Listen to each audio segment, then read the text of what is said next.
Yo, how's it going, bros? Isn't it here? Now, the last time I did a $600 gaming PC build, which could max out every game to 1080p, but this one is an overkill build. This can max out each and every games, even with the NVIDIA HAIRWORKS on in 2K resolution or 1080p. You can get not a decent frame rate, you can get a hell of a frame rate with hell of a settings.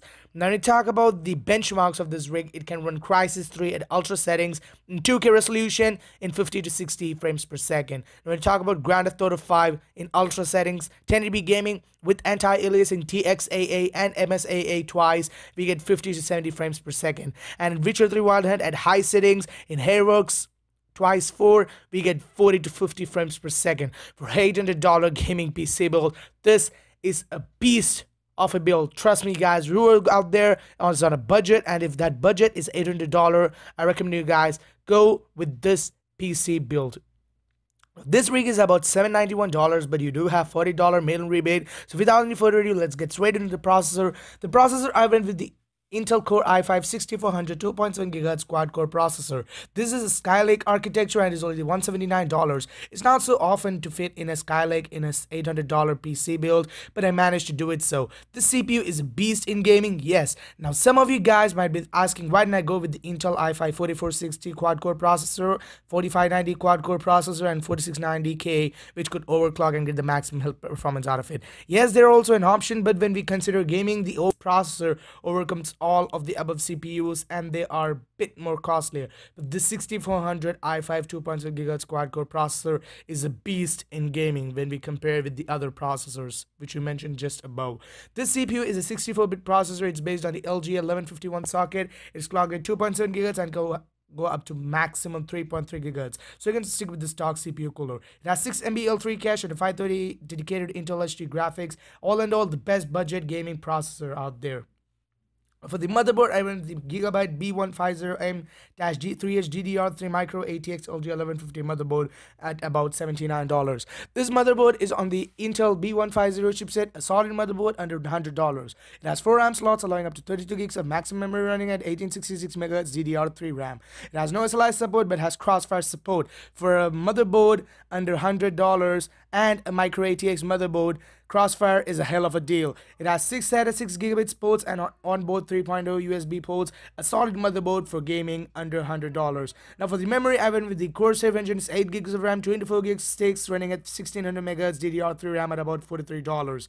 Now I'd go with the 4 gigs of RAM as this is too low when we compare the recommended settings, memory settings, and when we check the benchmarks, we get dipping of frame rates and dipping of settings. But when you consider the 16 gigs or 12 gigs of memory configuration is not that required, even though they might recommend 16 gigs of RAM. For example, in Star Wars Battlefront, they recommended 16 gigs of RAM, but it's not actually required. Most of them play in 8 gigs of RAM, decent settings and decent frame rates.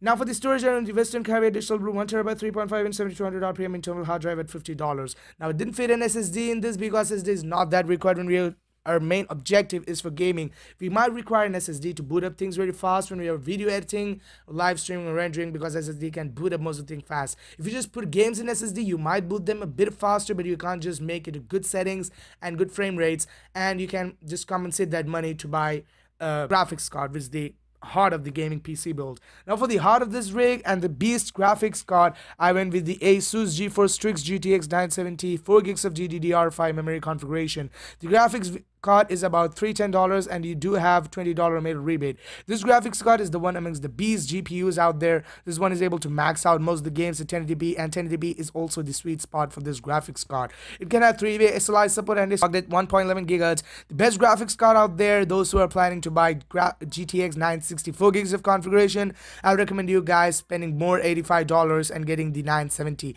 Beast graphics card for 1080p gaming. Now moving on to the power supply, I went with the Corsair TX 500 volt 80 plus bronze certified semi-modular ATX power supply. This power supply is about $44, but you do have $20 main rebate.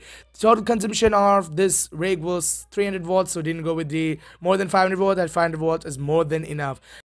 Now for the case, I went with the Corsair Carbide Series 88R mid-tower ATX case for $50. Didn't went for a fancy case that is not that required when you consider the case and the motherboard. We don't need that fancy motherboard until and unless we have all the required features and the space for the workout.